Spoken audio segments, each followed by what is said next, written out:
Hi, Hey, Karen. oh, look at all our Hello. friends coming. Hi, Hello, Judy. everybody. Yay. Hello. Hi, Judith. So closer here. Evelyn and Karen made it Hi, on. Lee. Catherine. Hey, Lori. Lee and Lee. Catherine, Evelina, Lauren. Lots of Nice Excellent. group today. Beautiful spring day. I hope where you all are. It's actually it's kind of sunny Carrie today, and which Lori. is There's impressive. Bev. I never know where Bev really is. She's either in South Florida or Idaho. Hey, Connie. Hi, Diane. Hey. Hello, everyone. Excellent. Lori. Welcome, I'm in welcome. Florida. You're in Florida. I'm in I should Florida. think of it. I should think, okay, wait, it's still probably really cold in Idaho, so you're probably in Florida. Like And most Judith people has in that Idaho, beautiful sparkly background. yeah, like most people in Idaho probably wish they were in Florida. Yeah. There's Kim and Laura. Hey, Renee. Hi, Becky. I was just talking about how you and I, Renee, were really gushing over the colors in this box. Yeah. Yeah, I love it so much. Yeah. Good. Those are colors we love. Yeah. Yeah. Hey, Becky. Okay. Oh, Excellent. should we All right. put Yeah. the poll up? Yeah, Yeah. let's So launch that. while It's a people good one. sign It's a in, good one. I hope y'all are ready. we love coming up with what the questions are. So we're going to give you some time to come in from the waiting room and settle in. So take a look at our poll and do that. And look around and see if you know people from from the Facebook group or from our past breakout groups, and give a little shout over in the chat over there.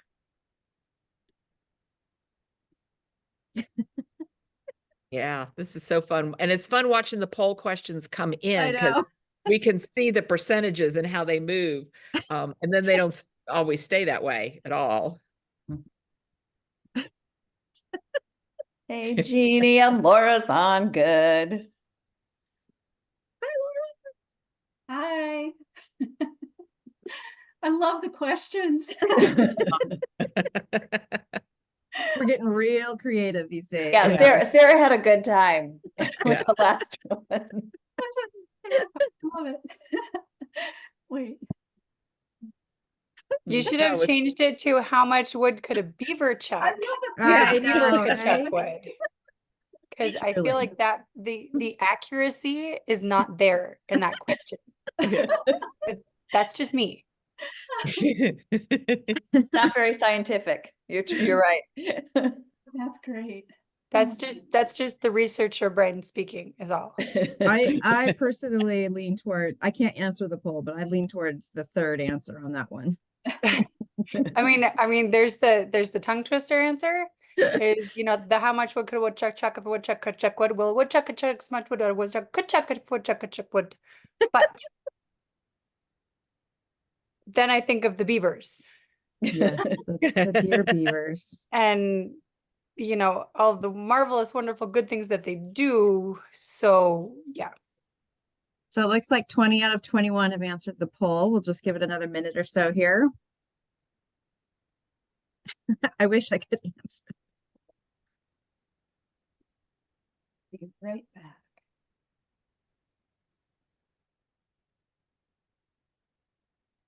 Let's see. Yeah, if you want to put in the chat what the temperature is where you are today, Yeah, let me look that up here. I would love to know. Get the spread. Let's see, we have 63.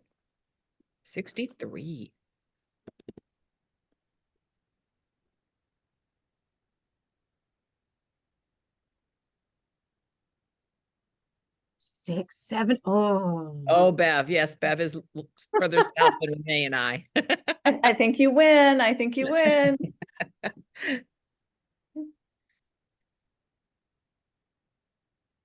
Oh, but Catherine might be the coldest. Nope, 38. Oh, 38 here. Yeah, Jeannie. Yeah, I didn't check. Well, it was cold, but I didn't check. Okay, should I close the poll and share the results? Yes. All Yeah, right, we here want to we go. know. Here we go. So by and large, most of us have been to Wisconsin at some point, which is pretty fun. And the majority, which is half, like all of the outdoors, which is great. I'm a little bit allergic to the outdoors. I like a good window to observe the outdoors. And a lot of people went for as much wood as a woodchuck could chuck if a woodchuck could chuck wood. I really liked how much ground could a groundhog pound if a groundhog could pound ground. But you know, there's some scientists out there who went for 3 to 4 chords per 14-day period. So thanks for indulging us in our silly side for this poll. All right, well, welcome everybody to our second show on the Good Vibes Knitting Getaways tour. We again are having so much fun with these dream knitting vacations we're taking, virtual vacations. So I think that I should introduce myself. I think most of you know who I am at this point, but I'm Sarah. I own Not Another Hat in Hood River, Oregon, where our shop is all about community. The better, the bigger. I mean, the bigger, the better. So the better, the bigger. Janet, you wanna introduce yourself? It's gonna be tongue twisters I know, all right? hour long here.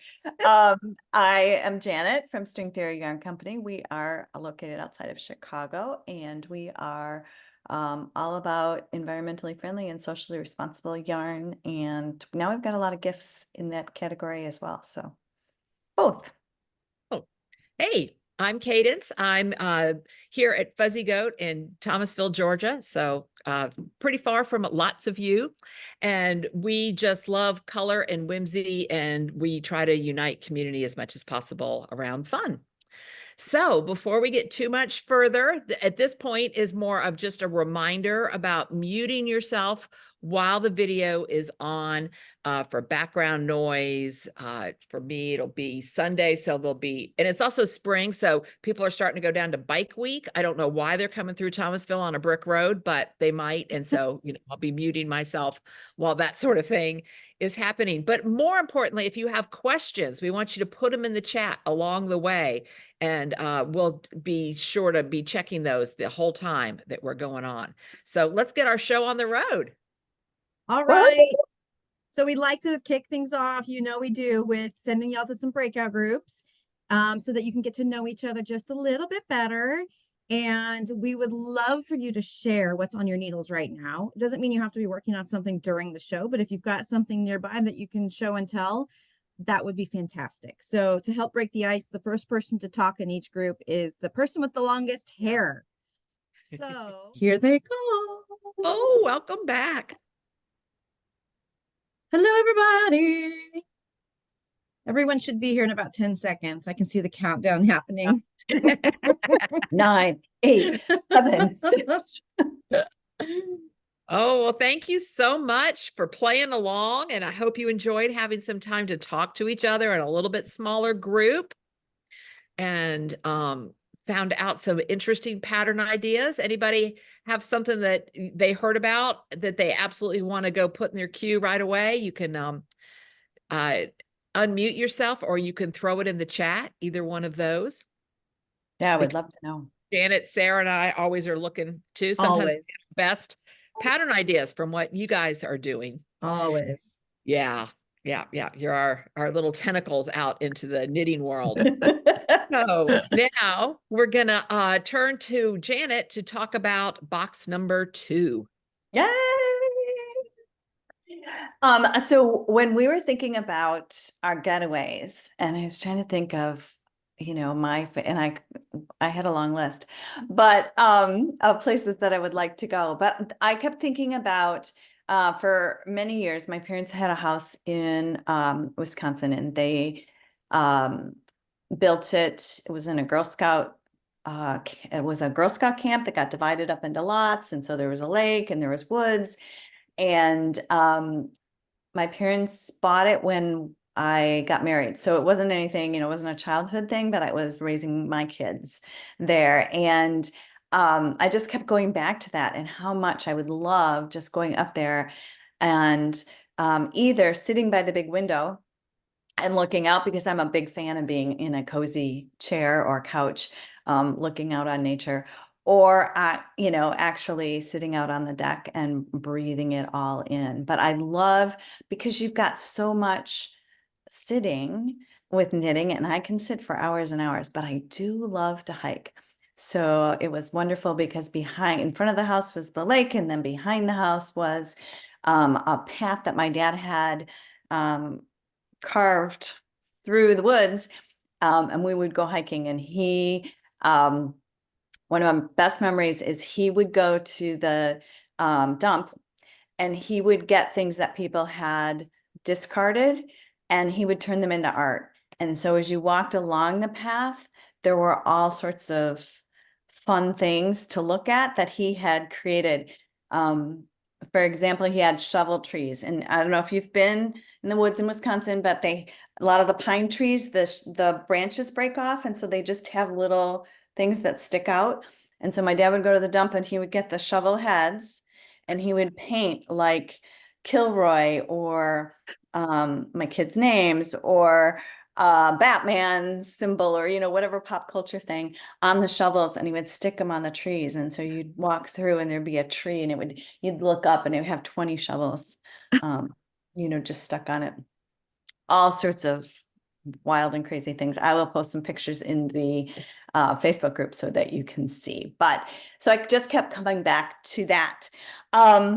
So that is my little piece of Wisconsin. I know there's lots of lovely, lovely places, but it is super tiny. And I did find one video of Gilbert Lake, which is where we were. And it was, but it was a drone like flying over, which was interesting to me because I was like, oh, I know that house, and I know that house, and oh, those people, and oh, there's our property and whatever, but it wouldn't have been interesting to you. So I looked around, and I did come up with a video that talks about forests and woods and how the trees actually talk to each other. So I thought it's a little more scientific than touristy, but I thought it would be interesting for everybody to watch. So cue up.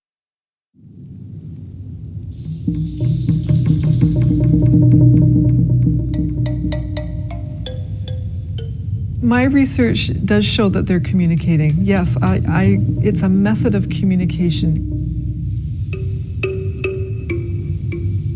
These plants are really not individuals in the sense that Darwin thought they were individuals competing for survival of the fittest.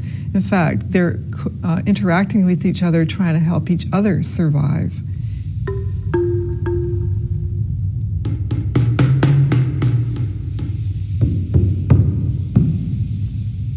Well, I'm a forester, specialized into looking at below ground communities. We've found that these fungi actually will connect one plant to another plant.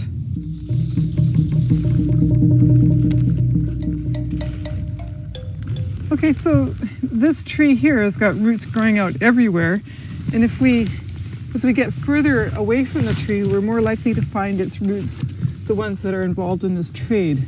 This is where the fungi hunt or scavenge for nutrients. So the tree sends down its carbon, it goes through the root system and through into these fungi, and there's an interface between the root cortical cells and the fungal cell that's wrapped itself around that cortical cell, and that's where this exchange goes on. So meters away, you can have a plant connected to another plant, and they're just shuffling carbon and nitrogen back and forth according to who needs it.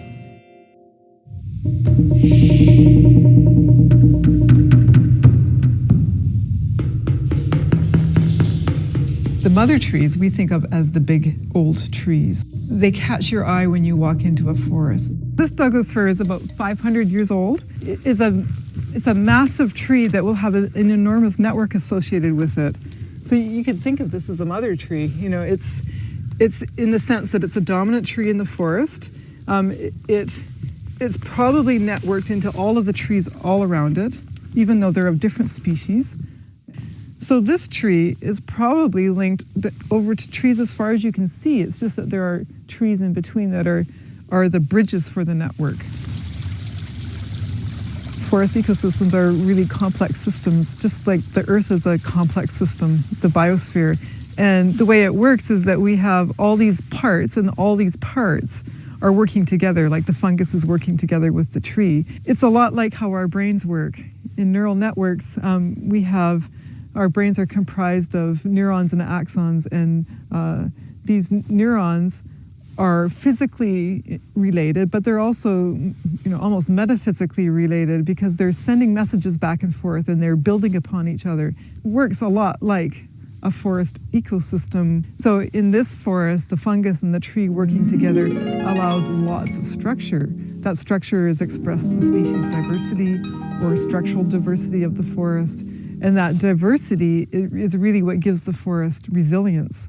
The resilience to withstand unexpected events like a fire that might come through, or an insect, or a windstorm. Well, somebody's going to be left standing because there's a diversity there.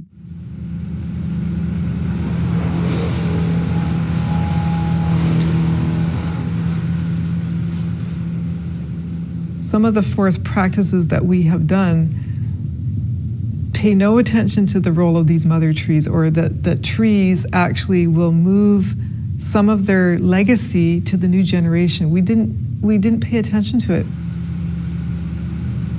Instead, what we did is we went and cut down those trees after they died so that we could make 2x4s out of them. And we didn't give them a chance to give back to the community, I don't think. So what those dying trees will do is that they will also move resources into living trees, to the young ones coming up before they completely collapse. So it's a transfer, like a passing of the wand from one generation to the next, if we allow it to happen.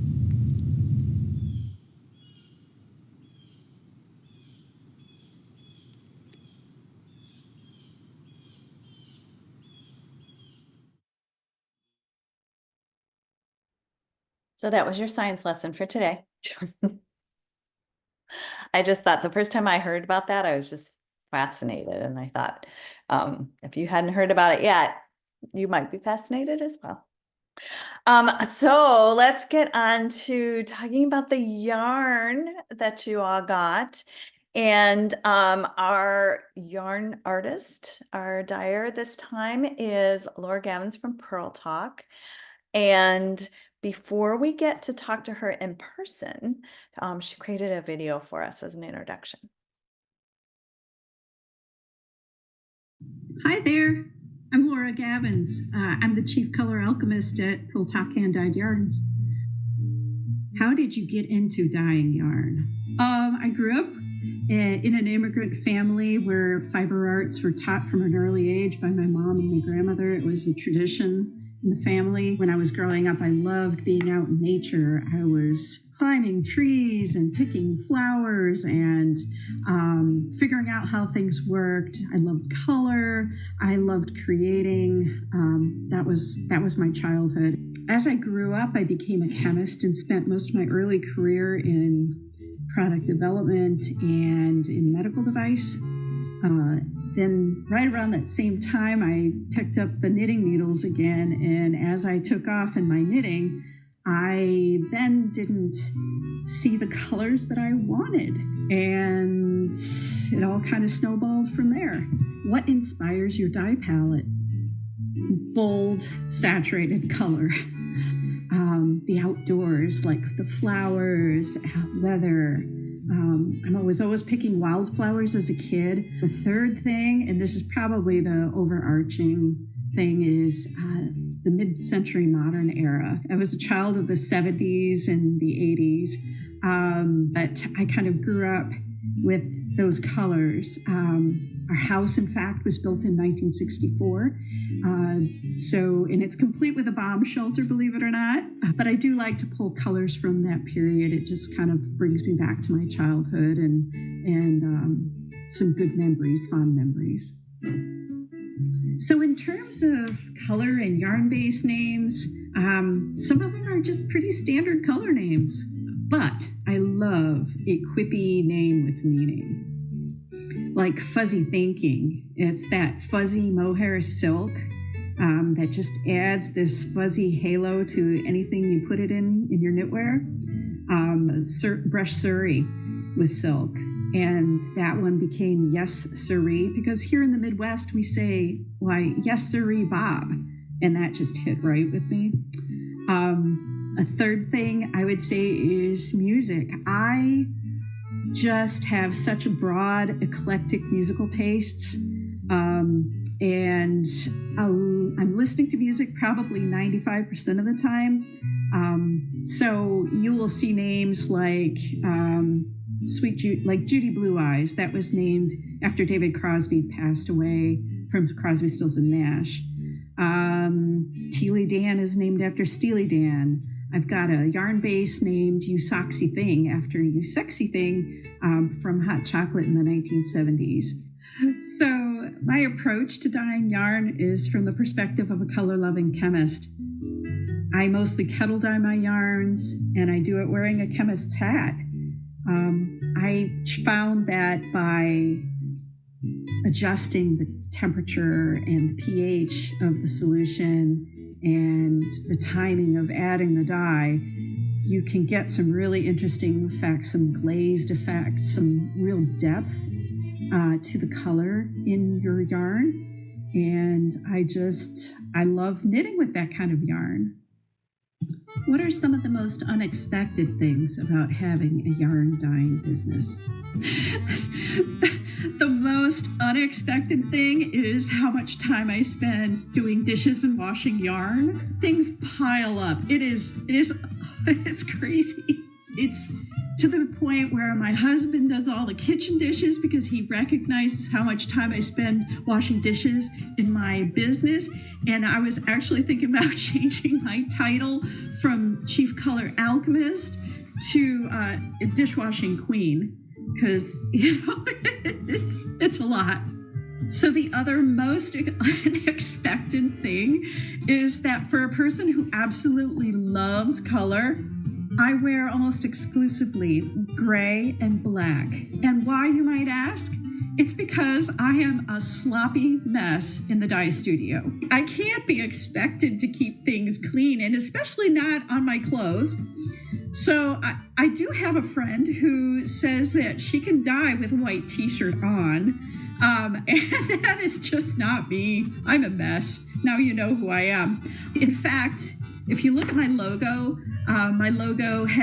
it says Pearl Talk, and then it has a circle around it. And the circle represents a skein of yarn. And then if you look on it, there's these splatters everywhere. And that represents the mess and the splattering of dye that I make every time I get into the dye studio. So on that note, I just wanted to say thank you so very much for spending a little bit of time with me, getting to know me, and to know Pearl Talk. And for more information, you check up on our website, pearltalk.com. And thank you so much.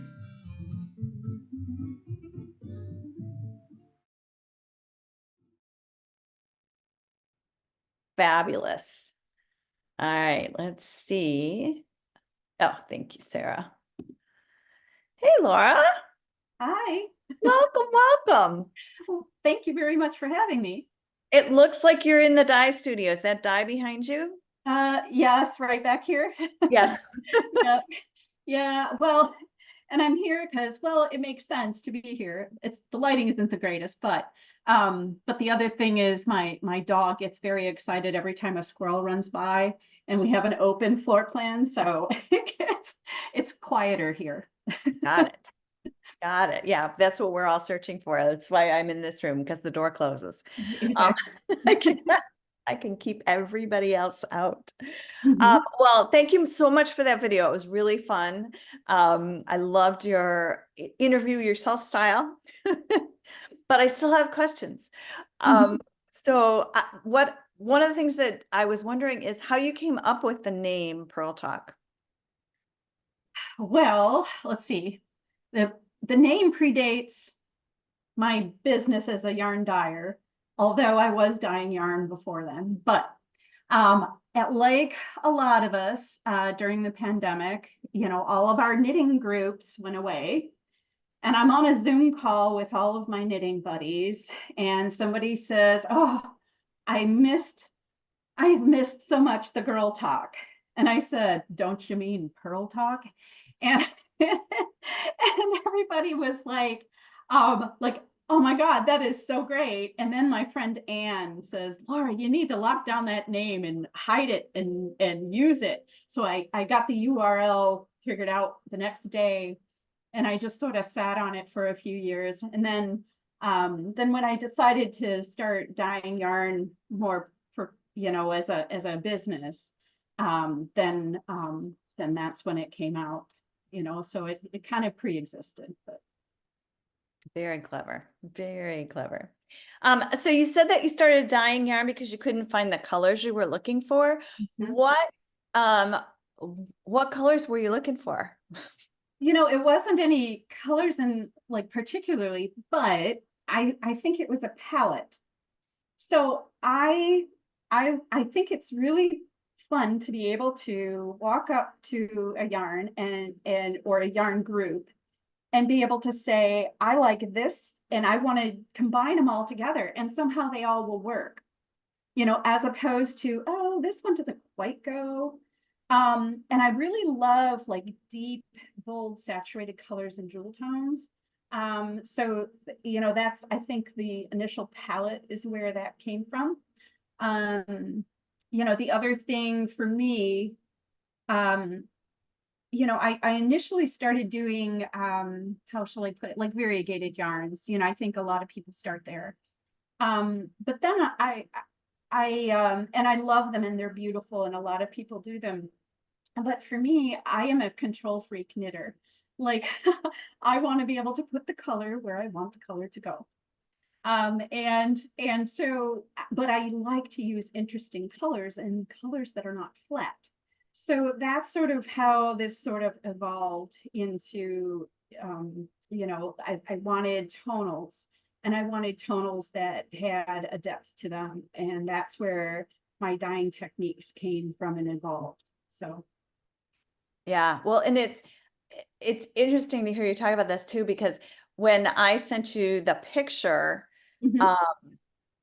what you came up with was just like so spot on. And there were so many, and what I was hoping for and what you delivered is because in the woods, there's so many greens.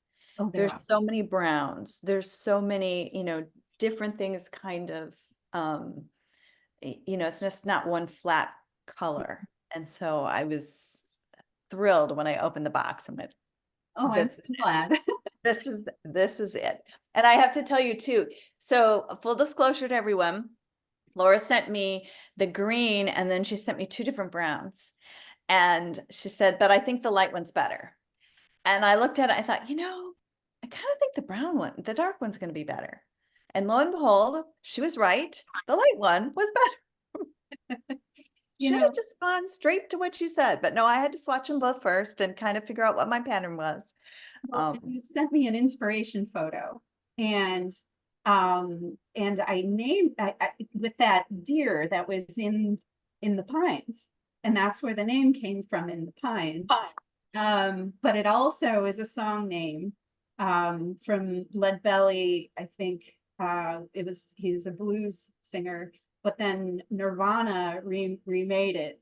So it's there's that whole song link, but then in addition to that, I mean, it was in the pines was that deer, and it was in the ruddiness of that. It was a little bit red tone of the brown.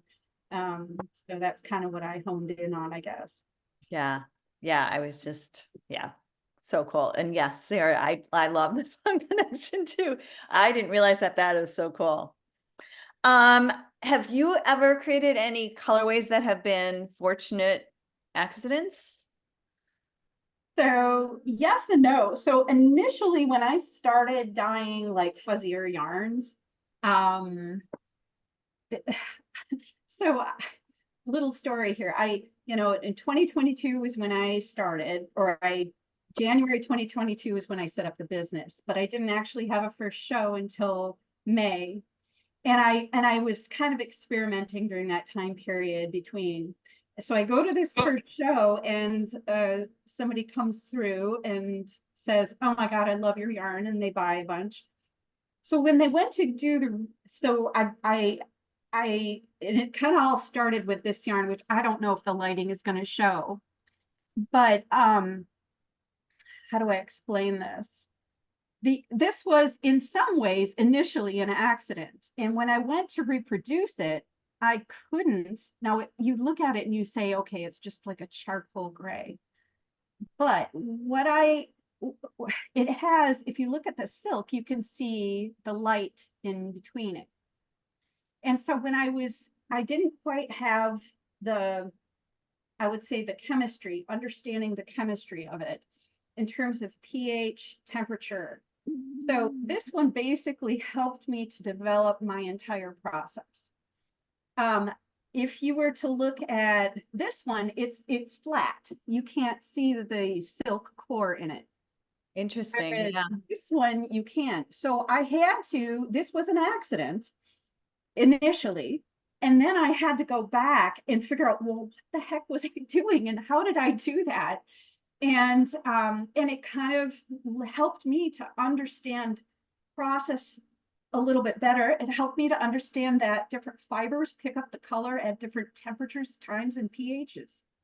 And so, like in this instance, this has led to me being able to go to something like this, where I can go in, I don't know if you can see it, I can go in and dye the magenta on the core silk, and then come back and dye the fuzzy yarn, in this case, mohair navy, and the silk still stays the hot pink, and the navy sticks to the mohair.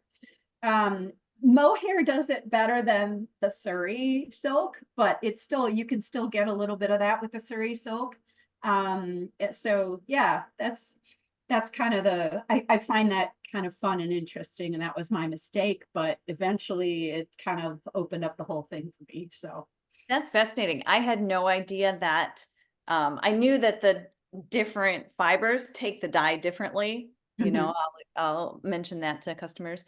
If we've got a blend of something, you see it especially if you're doing like a cotton wool blend, because the cotton and the wool are really, really different. But I had no idea that they took the dye at different times. Yeah, in the process. I think that's it's like silk. wild. It's a really low temperature kind of process.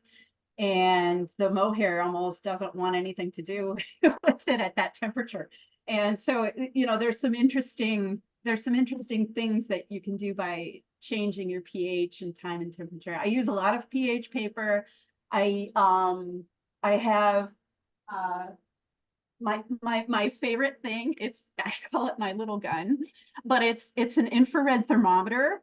So I am like, constantly blip, blip, blip on the surface of the water, just so I can keep an eye on the temperature, because the temperature that you set it to on the dials or on the output isn't always the temperature. But I have certain points in my head. Okay, I know once it reaches 140 degrees, I need to do this. When it reaches 180 degrees, I need to do this. So this is constantly, I have an apron. It's sort of like my holster. So well, yeah. and I would imagine too, because you're in Wisconsin, in the winter, it's gonna take longer to warm up the water. Yes. Well, but I kind of cheat a little bit. So I make sure my hot water heater and my tap can go like fairly high, like to 140 degrees. So I can try to get it out of the tap as hot as possible, so that I can start and not have that big gap to hit, because it does use a lot of energy. And I figured the hot water heater is a little more efficient than my little kettles and my burners here. So yeah, cool. Do you see any trends in yarn dyeing? And what do you think, what direction or what do you think is driving the trends? I do think there are a lot of people going into glazing and tonals right now, which is where my happy place is. I've been noticing that. I love, like I was saying before, I do love variegated yarns and they're so beautiful.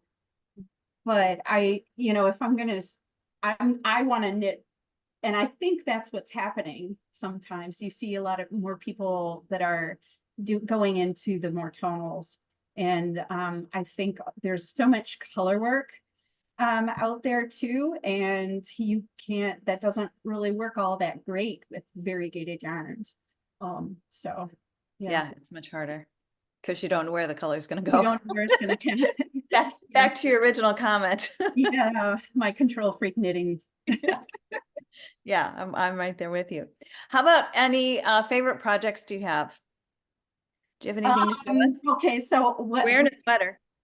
Thank you. So my favorite project is whatever just got off of the needles. Okay.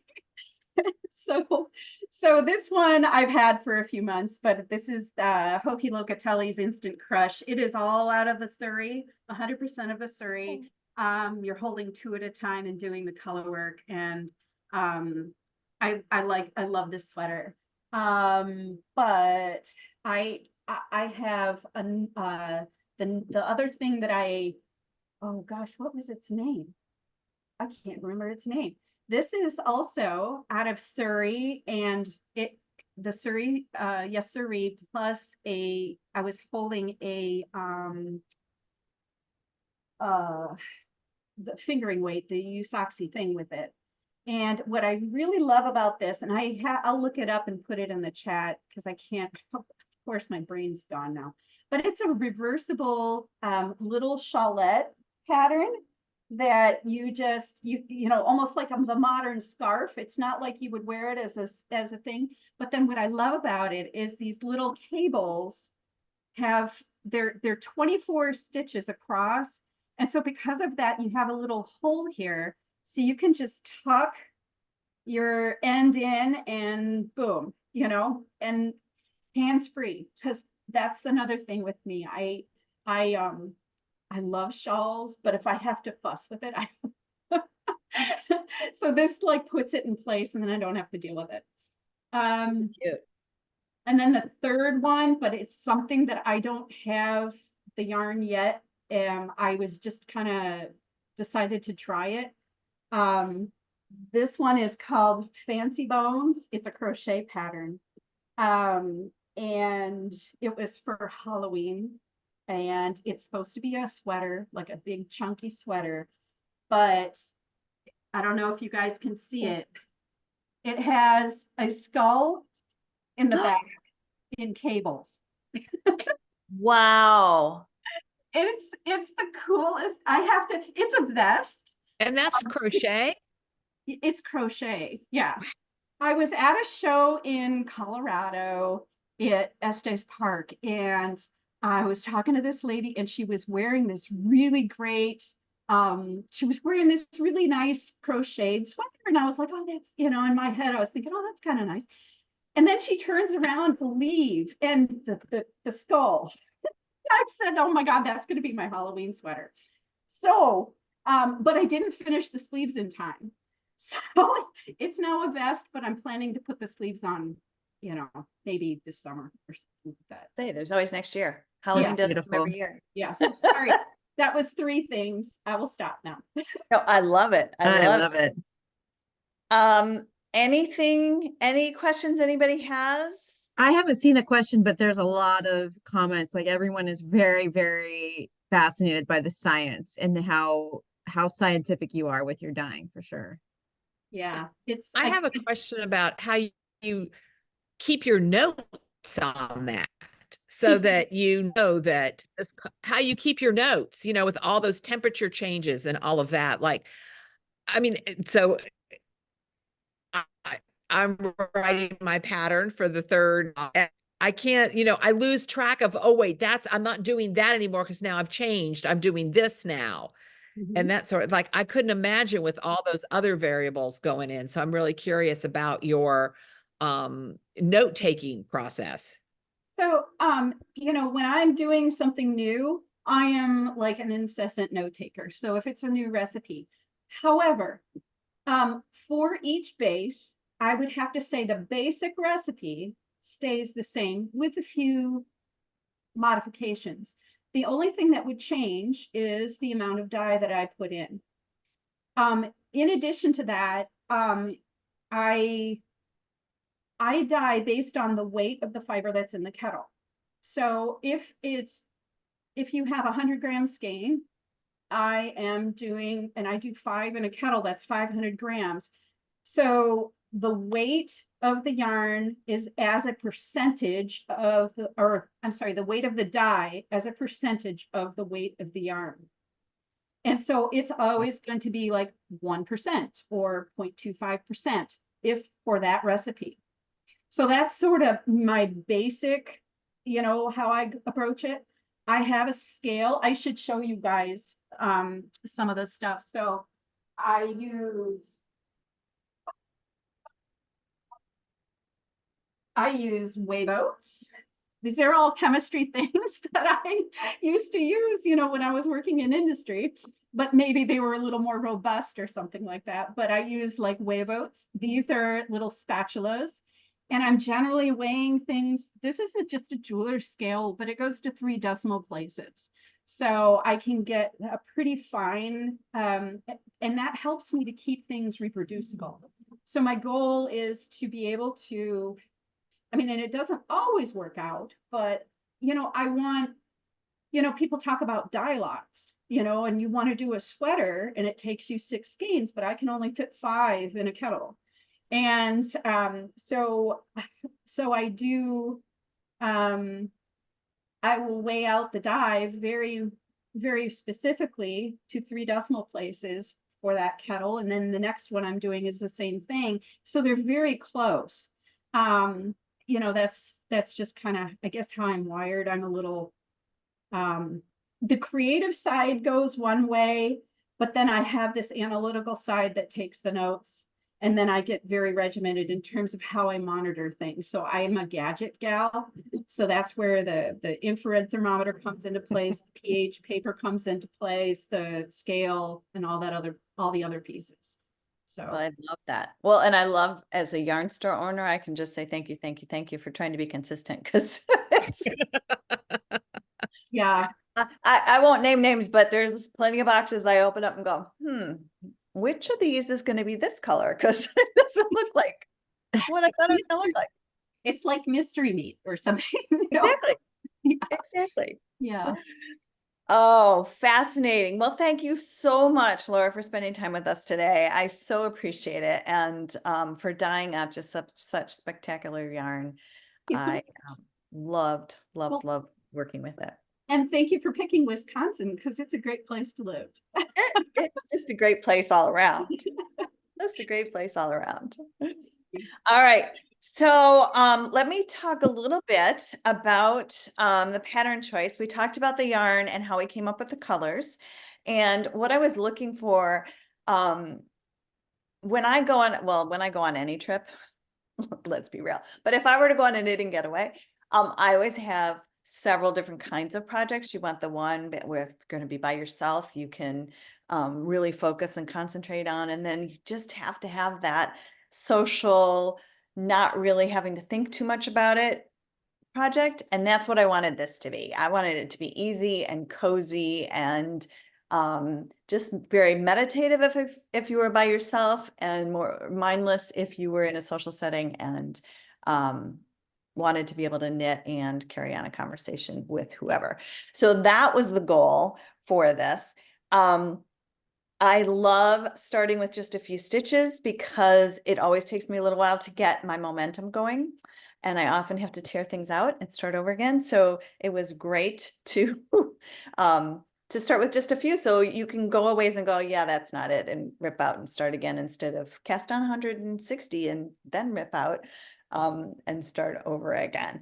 I did play with the colors. Let's see if I could show you. Okay. So on this side, I have the Yes Siree is the texture stitch. And on the other side, you can see that I used the fingering. I played with both. I swatched both. I couldn't decide which one I liked better. And so I decided to use both. But if you, definitely have a favorite, there's no reason you need to switch. There's plenty of yarn to work with, and you could do it all with the mohair being the texture, or you could do it all with the fingering being the texture. It works either way. And I did put together a technique video on how to make the little mini tassels using a fork. And so we will include the link to that in the replay. And so you can see that if you wanted to put those on. Obviously you could do pom-poms, you could do big long tassels, whatever. You've got lots of yarn to work with. I just thought the little ones were less likely to snag as I was hiking through the woods. Do we have any? I see Lee's wearing hers. Do we have any else that's finished? Because we're gonna Woohoo! Oh yeah, ring look the at bell Connie's, for you. Look, Renee's working away there. and Connie's got Connie's hers. got hers, Yeah, Renee. there's another one Renee. here, Connie. Me. Yeah, excellent. Woo! All right. A celebration there. Yeah. Becky. Oh, Becky's got hers. Oh, yes, absolutely. Lori. Wow, you guys are good. Well done. Janet, that's a great pattern. They're jumping in on it. I love it. I love it. Oh, good. Did you Okay. ring the bell already? I didn't hear it. The bell? Yeah. Yeah, I've been ringing it. Oh, You Oh, can't there hear it goes. I didn't hear it either. ring it. It's like ringing away over here. All right. So Sarah, Okay. why don't you talk about what else we put in the box? All right. So let's just start with this because I'm hungry and this is what I want to eat right this second. But sadly, no one's making it for me right now. But if you flip your postcard around, you'll find the recipe for these crispy smashed potatoes that you put Wisconsin cheese on at the end, making them extra delicious. I'm thinking this might need to go on our weekly our menu this week because it just sounds so good. I'm the potato lover in the family, so I'm gonna have to do some persuasions. Next, also in the delicious category, is this big fat Mayana kitchen sink bar. These are handmade by a small company in Spooner, Wisconsin, and they are absolutely delicious. They have a lot of different styles of chocolate bars, but this one is one of my favorites. It's peanut butter pretzel, crispy rice, fleur de sel caramel, and dark chocolate. What's not to love? Say my mouth So is hopefully watering. you enjoyed that. Yeah. And then, we love to put our beautiful logos that Ilona designs for us on different pieces of swag and helpful things for you. And so we made a project bag. Oh, I've got a filter. Here we go. I'll hold it right in front of me. We made a project bag for this tour and put the fun logo on it. And it just came out. Just don't move, Sarah. It printed up so beautifully and bright and clean. And so this is a great, nice size project bag to stuff your cowl, your scarf from Janet in right now while you work on it. So hopefully enjoy the other goodies in your box. And I will pass it over to Cadence. All right. Well, so speaking of the logo, we are taking orders for our t-shirt. You might have seen that in the Facebook group. We did want to show you as much as we can. We've been trying really hard to get a good photo of the red, and red is really hard to photo. So here is the t-shirt itself, just to give you an idea. It's not a hot red, it's not hot pink, but it's just like a real true red. So we wanted to make sure you get those t-shirt pre-orders in because we know you guys want our faces because we just the cutest logo yet. Every logo we can't imagine that we like any better. I think this one is my favorite. And my second favorite is the Route 66 with the gas yeah. stations. Yeah. But also importantly is that we want to make sure that you use your 20% off coupon to shop at String Theory, and it's good through the end of the month. So you want to make sure that you use that coupon, and the coupon code is STYC, String Theory Yarn Company, is what that stands for, in case you're trying to figure out what orders they go in. STYC Escape. So make sure you use your coupon, because Janet's got all kinds of fun, wonderful things. I saw a little video she had the other day of the super cute stuff she has for Easter and stuff like that. So you're going to want some of that.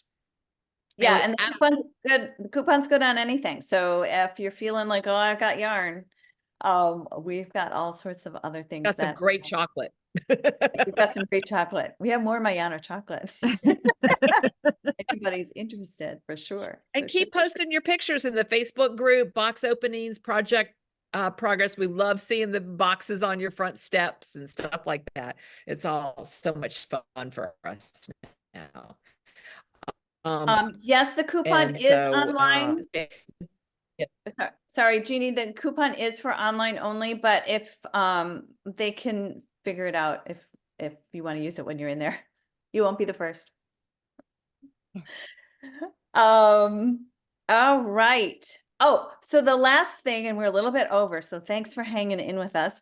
Did want to thank you so much for coming, for joining us. I know that it is a time out of your Sunday, time out of your weekend, but we really appreciate you joining in here live. And it's just so much fun for us to see everybody's face and interact with all of you a little bit. Every virtual tour, Kate and Sarah and I get together and figure out who we're going to donate to, and trying to make the world a little better place. And this time, because it's an election year, we decided to donate $1,500 to Fair Fight. So they're working to make sure that everybody who's eligible to vote votes, and or people get registered and all of that. And we thought, since it's election year, it would be a good time to donate to them. So, and then, our next show is Sunday, April 14th. Is that right? Because I had it written and all of a sudden I'm blanking. Like, Yes. is that the Yes. right date? That doesn't sound right. But so that'll be the last getaway show. And yeah, and it's not 4 weeks out. So if you've got your calendar marked for, automatic every 4 weeks, April 14th, I think, is 5 weeks from now. But so we'll see you then. Yes. Thank you so much, everyone. It was really delightful to see you all. Thank you, Laura. Our last show was on Super Bowl Sunday. This show is on Oscar Sunday. So I don't know how many of you, but that's really more like my Super Bowl. So lots of good knitting and red carpet ahead. Exactly. There's gonna be a lot of shawls done. Yeah. All right. Thank you, Enjoy the rest of guys. your weekend. Thank you, Bye, everybody. Bye-bye. Thank you. Bye-bye.